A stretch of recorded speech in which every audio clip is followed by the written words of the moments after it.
ধন্যবাদ আপনাদের সকলকে। আজকে শহীদ প্রেসিডেন্ট জিয়া রহমানের জন্মদিনে আমরা একাত্তর হতে পেরেছি।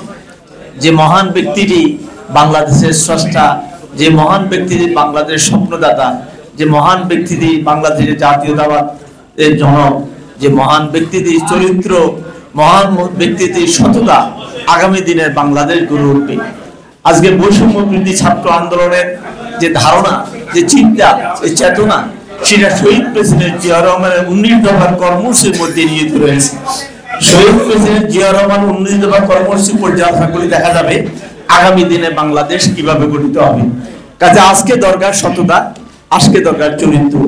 আজকে যারা জাতীয়তাবাদী শক্তি ক্ষমতায় যেতে চান, তাদেরকে শহীদ প্রেসিডেন্ট জিয়া রহমানের চরিত্রকে ধারণ করতে হবে নিজের জীবনে, সমাজে এবং রাষ্ট্রে। তাহলে সেই রাষ্ট্র ক্ষমতা দীর্ঘায়িত হবে, সফল হবে। মুক্তচিন্তা বাংলাদেশ নামটা খুব ভালো লাগে, যার জন্য আমরা লড়েছি গত 16 বছর ধরে। মৃত্যুবরণ করেছে, জেল খাটাচ্ছে।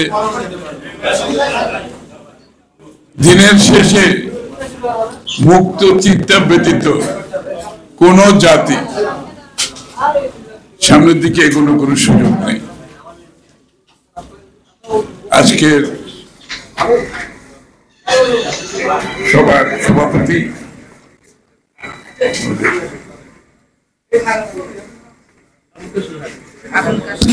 কাশেম হায়দার সাহেব, মুক্ত চিন্তার যিনি প্রতিষ্ঠানের প্রধান, উপস্থিত সুধীমণ্ডলী, আসসালামু আলাইকুম। আমি প্রথমে ক্ষমা চেয়ে নিচ্ছি। আসলে আমাদের একটা প্রেস কনফারেন্স, ইমার্জেন্সি একটা প্রেস কনফারেন্স ছিল সকালে, দ্রব্যমূল্য, কর, ভ্যাট বৃদ্ধির উপরে, যে আমরা একটা তুলে ধরেছি যে বিএনপি ক্ষমতায় থাকলে আমরা কি করতাম। এখন তো শুধু প্রতিবাদ জানিয়ে লাভ নাই। বিএনপি হচ্ছে আগামী দিনের জনগণের প্রত্যাশা পূরণের একটি government in waiting. So government in waiting হচ্ছে যারা সবচেয়ে বড় দল, জনপ্রিয় দল, এবং যারা সবসময় গভর্নমেন্ট পরিচালনার জন্য প্রস্তুত থাকতে হবে। যারা ভোট দিয়ে আপনাকে নির্বাচিত করবে জনগণ, নির্বাচিত করলে আপনি যাবেন, সেটা তো সত্য, কিন্তু আপনার তো সেই প্রস্তুতি থাকতে হবে। তো আমরা ওই আজকের যে এই কর, ভিএটির উপর ইম্প্যাক্টটা কি, জনগণের ইম্প্যাক্ট কি, আসলে আজকের সরকার আর কি করতে পারতো। সবচেয়ে বড় কথা হচ্ছে এখন প্রতিবাদ জানিয়ে কোনো লাভ নাই, শেখ হাসিনা চলে গেছে, কিন্তু প্রতিবাদের সাথে সাথে আমরা কি করব, আগামী দিনে সরকার কি করবে, বিএনপি কি করবে, কি ভাবছে, এটা তো জনগণ জানতে হবে। এটা না জানলে তাহলে জনগণ একটা একটা একটা অস্পষ্ট জায়গায় থেকে যায় আর কি। সুতরাং এই জন্য আমরা বলেছি আমরা হলে কি করতাম এই মুহূর্তে, এবং গভর্নমেন্টের কি করা উচিত। এই করটা না দিলেও পারত, এই ভ্যাটটা না দিলেও পারত, এবং ক্যাবিনেট কিভাবে পারত সেটা অল্টারনেটিভ গুলো আমরা দিয়েছি। কিন্তু তো এটাই আসলে আমাদের রাজনীতিতে একটা গুণগত পরিবর্তন আনতে হবে। ওই গদ বাঁধানোর রেটোরিক্যাল বক্তৃতা, রেটোরিক্যাল স্টেটমেন্ট দিলে আমার মনে হয় বাংলাদেশের জনগণের কাছে এটা আর গ্রহণযোগ্য হবে না। এবং শেখ হাসিনা পলায়নের পরে বাংলাদেশের প্রত্যেকটি মানুষের মনোজগতে বিশাল পরিবর্তন ঘটেছে। এটা কিন্তু আমরা কিন্তু অনেকে অনুধাবন করতে পারছি না। আমরা কিন্তু আগের মতোই চলছি, আগের মতো বাংলাদেশ আর চলবে না। যে মনোজগতে যে পরিবর্তন এসছে, যে প্রত্যাশা জেগেছে, যে আকাঙ্ক্ষা জেগেছে, যে নতুন বাংলাদেশ মানুষ দেখতে চাচ্ছে, সেটা আমাদেরকে ধারণ করতে হবে। রাজনীতিবিদ হিসেবে ধারণ করতে হবে, দল হিসেবে ধারণ করতে হবে।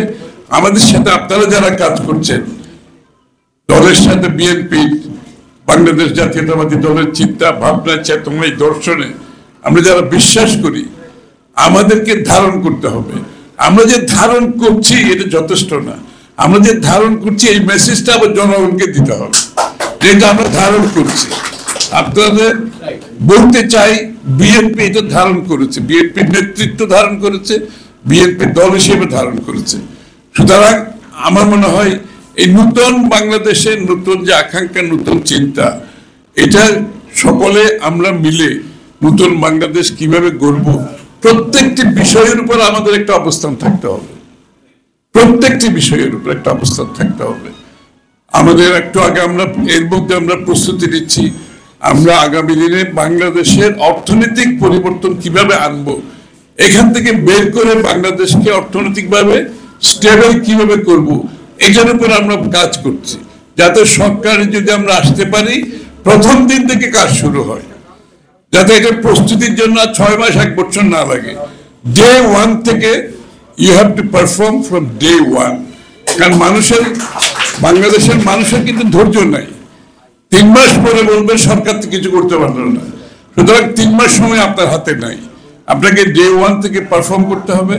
আমরা একটু আলাপ করেছি শিক্ষার উপরে, যেখানে আপনারা বেশিরভাগ শিক্ষাবিদ আছেন এখানে, যে শিক্ষার ক্ষেত্রে বাংলাদেশ এখন কোথায় আছে, এখান থেকে আমরা কোথায় যাব, কিভাবে যাব, এক্স্যাক্টলি বলতে হবে। আমরা ভালো কাজ করবো বললে হবে না, আমরা কি কি কাজ করবো স্পেসিফিক্যালি বাংলাদেশের শিক্ষা ব্যবস্থাকে সঠিক জায়গায় নিয়ে আসার জন্য আমরা কি করব। স্বাস্থ্য খাতে অত্যন্ত গুরুত্বপূর্ণ, আমরা স্বাস্থ্য খাতে কি করব স্পেসিফিক্যালি জনগণের সামনে তুলে ধরতে হবে। এটাই বিএনপির আগামী দিনের স্বাস্থ্যের প্রোগ্রাম।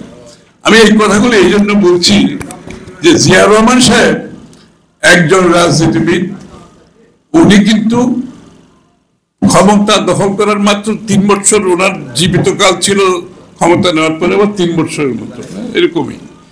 আপনি দেখেন 3 বছরের মধ্যে এরকম একজন মানুষ, উনি সবকিছু ভেবে ফেলেছে। প্রত্যেকটি সেক্টরে, যে শিল্পকলা থেকে শুরু করে মহিলাদের বিষয়, শিশুর বিষয়, আপনার স্পোর্টস এর বিষয়, অর্থনীতি ইত্যাদিতে আছেই রাজনীতি।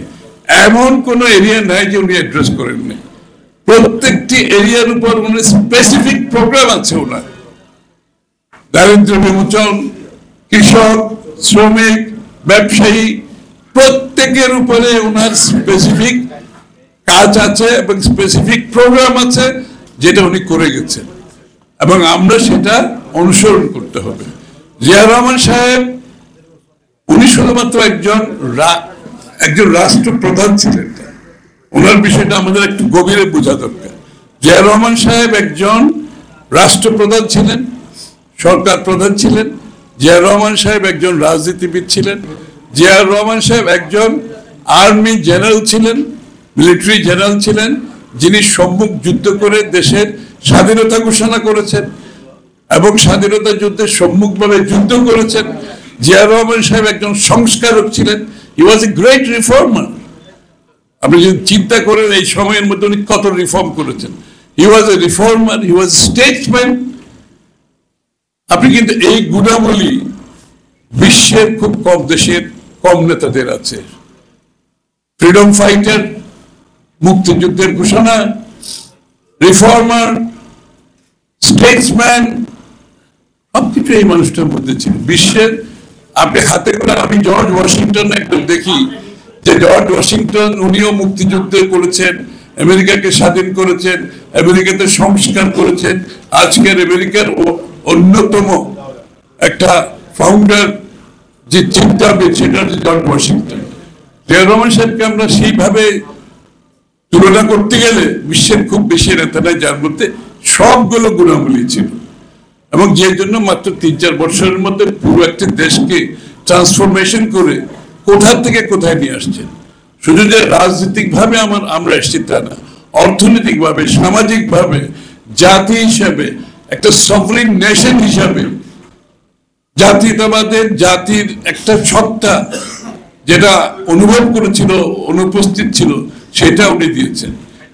একটা জাতি, একটি দেশ এর নিজস্ব স্বাধীনতা, সার্বভৌমত্বের যে একটা গর্বিত অবস্থান, সেটাও কিন্তু উনি দিয়েছেন। সুতরাং জিয়া রহমান সাহেব সম্বন্ধে বলতে গেলে এগুলো শেষ হবে না। আজকে আমরা যখনই যেই সমস্যায় বাংলাদেশ আমরা অ্যাড্রেস করি, জিয়া রহমান সাহেবের ফিলোসফি, দর্শন, ভাবনা চিন্তা চলে আসে, অটোমেটিক্যালি চলে আসে আমার সামনে। এই যে অর্থনীতি বলে আজকে আমরা যে প্রেস কনফারেন্সটা করে আসলাম, বেসিক্যালি জিয়া রহমান সাহেব অর্থনীতিকে যেভাবে অ্যাড্রেস করছে, যে দেশের কৃষক, শ্রমিক, ব্যবসায়ী, পেশাজীবী সর্বস্তরের মানুষকে চিন্তা করে অর্থনীতিকে একটি কর্মকাণ্ড করেছে। সকলকে কিন্তু উনি এই অর্থনীতিতে অংশগ্রহণের জন্য একটা লেভেল প্লেইং ফিল্ড সৃষ্টি করে দিয়েছে। এর আগে অর্থনীতি ছিল আওয়ামী গোষ্ঠীর একটা অর্থনীতি, ওরা দেশ অর্থনীতি পরিচালিত করত, তাদের সুবিধা মতো পলিসি হতো, তারা অর্থনীতি নিয়ন্ত্রণ করত সরকার। কিন্তু জিয়া রহমান সাহেব কি করেছেন, উনি বলছেন অর্থনীতি হতে লেভেল প্লেইং ফিল্ড থাকবে, বাংলাদেশের প্রত্যেকটি নাগরিক সমানভাবে যাতে অংশগ্রহণ করতে পারবে সেরকম একটা লেভেল প্লেইং ফিল্ড থাকতে হবে। এখন যার যেটা সক্ষমতা আছে, সৃজনশীলতা আছে, দক্ষতা আছে, সেটার উপর ভিত্তি করে প্রত্যেকটা মানুষের সমান অধিকার যাতে থাকে অর্থনীতিতে অংশগ্রহণের জন্য, যেটা মুক্তবাজার অর্থনীতি, সরকার চালিত অর্থনীতি থেকে মুক্তবাজার অর্থনীতি। রাজনীতিতে তো উনি খুলে দিয়েছেন, সবাই জানেন আপনারা। রাজনীতিতে আওয়ামী লীগকে উনি পুনর্বাসন করছেন, শেখ হাসিনাকে দেশে ফিরার আনতে সুযোগ করেছেন শুধুমাত্র মুক্ত চিন্তার জন্য, সকলের অংশগ্রহণের জন্য। কাউকে বাদ দিয়ে প্রতিহিংসা, প্রতিশোধের রাজনীতি করে কোনো জাতি কিন্তু এগোতে পারে না। আমি আনন্দিত তারেক রহমান সাহেব এই কথাগুলি অক্ষরে অক্ষরে পালন করছেন, যে কোনো প্রতিশোধের রাজনীতি হবে না, প্রতিহিংসার রাজনীতি হবে না, আর বিচার হতে হবে। এদের সকলের সঠিক বিচার ছাড়া, সেটা না করলে দেশ আবার এই ধরনের খারাপ স্বৈরাচার ফ্যাসিস্টের পাল্লায় পড়ে যাবে। সুতরাং সঠিক বিচার করতে হবে, কিন্তু প্রতিশোধ, প্রতিহিংসা দিয়ে যদি আমরা সার্বক্ষণিক আমরা যদি জড়িত হয়ে পড়ি, তাহলে এই চ্যাপ্টারটা তো ক্লোজ করতে হবে। এই চ্যাপ্টার ক্লোজ না করলে জাতি তো এগোতে পারবে না। এবং আমি একটা জিনিস বলি, যারা শেখ হাসিনার সরাসরি হুকুমে যারা গুম হয়েছে, খুন হয়েছে, যারা দুর্নীতিগ্রস্ত হয়েছে, যারা সরাসরি হুকুম পালন করেছে, তাদের একটা শেড আছে এখানে। কিন্তু এই যে খারাপ কাজগুলো করেছে শেখ হাসিনা ফ্যাসিস্ট, এখানে কিন্তু ক্রাইমের অনেকগুলো শেড আছে। যারা সরাসরি ইনভলভ ছিল, শেখ হাসিনার হুকুম পালন করেছেন, যারা কমপ্লিসিট অংশগ্রহণ করেছেন, যারা অ্যাপোলজিস্ট, আপনাদের মতো যারা আছেন, আপনাদের মতো যারা একাডেমি আছেন, তাদের কিন্তু অনেকে শেখ হাসিনার অ্যাপোলজিস্ট ছিল, সমর্থন দিয়েছে লেখালেখির মাধ্যমে, বক্তব্যের মাধ্যমে এই সরকারকে তারা সমর্থন দিয়েছে। তো তাদেরকে তো আপনি জেলে পাঠাতে পারবেন, তাদেরকে জাতির সামনে এসে মাপ চাইতে হবে। আপনি যদি চ্যাপ্টার ক্লোজ করতে গেলেন, শেখ হাসিনাকে যারা সহযোগিতা করেছে ফ্যাসিস্ট রেজিম স্থাপন করার জন্য, স্বৈরাচার স্থাপন করার জন্য, তার নিপীড়ন, নির্যাতন, জুলুম, গণতন্ত্র হত্যাকে সমর্থন করেছে, একাডেমিক্সদের মধ্যে আছে, আপনার সাংবাদিকদের মধ্যে আছে বিভিন্ন, তাদেরকে জাতির সামনে সে ক্ষমা চাইলে তাহলে তাদের পাপটা আমি মনে করি মোচন হবে এবং দেশ সামনের দিকে এগিয়ে যেতে পারে। আপনাকে তো একটা চ্যাপ্টার ক্লোজ করতে হবে, আপনি ওপেন রেখে কোনো দেশ আগাইতে পারবে না। ওয়ান্স দে অ্যাপোলোজাইজ, তারা মাপ চাওয়ার পরে, ক্ষমা চাওয়ার পরে আমরা মনে করব চ্যাপ্টার। আর যারা ক্রিমিনাল অ্যাক্টিভিটিতে ছিল, হত্যা, গুম, দুর্নীতির মধ্যে, তাদের তো আপনি পূর্ণাঙ্গ বিচার করে তাদের ব্যবস্থা করতে হবে।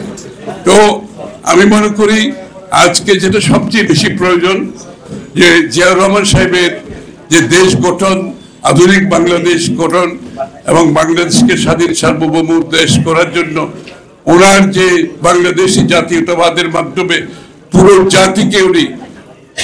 জাতিকে উনি সেদিন এনার্জি ক্রিয়েট করতে পেরেছিল, পুরো জাতিকে উনি সম্পৃক্ত করতে পেরেছিল একটা গর্বিত জাতি হিসাবে, একটি স্বাধীন রাষ্ট্র যেখানে গর্বের মাধ্যমে আপনি একটা রাজনীতি পরিচালনা করতে পেরেছেন, বিশ্বের সামনে দাঁড়াতে পেরেছেন।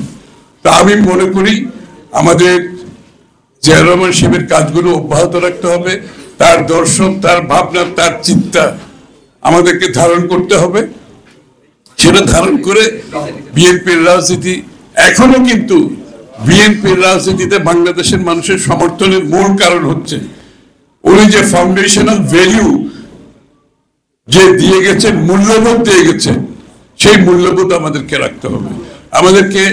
আমাদেরকে মিউচুয়াল রেসপেক্ট রাখতে হবে। আরেকজনের ভিউর সাথে মুক্ত চিন্তার কথা বলবো, কিন্তু আরেকজনের ভিউকে আমি রেসপেক্ট করবো না, সেটা তো হতে পারে। আমি দ্বিমত পোষণ করতে পারবো, but I have to respect their views. দ্বিমত থাকবে, আমাদের এই কালচারগুলো ডেভেলপ করতে হবে আগামী দিনে। এবং জিয়া রহমান সাহেব কিন্তু কারোর বিরুদ্ধে খোলাখুলি আপনি দেখবেন, কোনো সময় সরাসরি কারোর বিরুদ্ধে কিন্তু ওনার বক্তব্য ফলো করেন।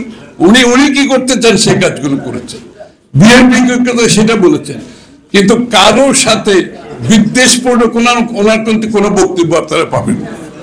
আমরা কিন্তু সেটা ফলো করা উচিত, যে আমার কাজটা আমি করি, অন্যদের প্রতি বিদ্বেষমূলক বক্তব্য আসলে রাজনীতির ক্ষেত্রে, দেশ গড়ার ক্ষেত্রে কোনোভাবে সহায়ক ভূমিকা পালন করতে পারে না। সবাইকে ধন্যবাদ।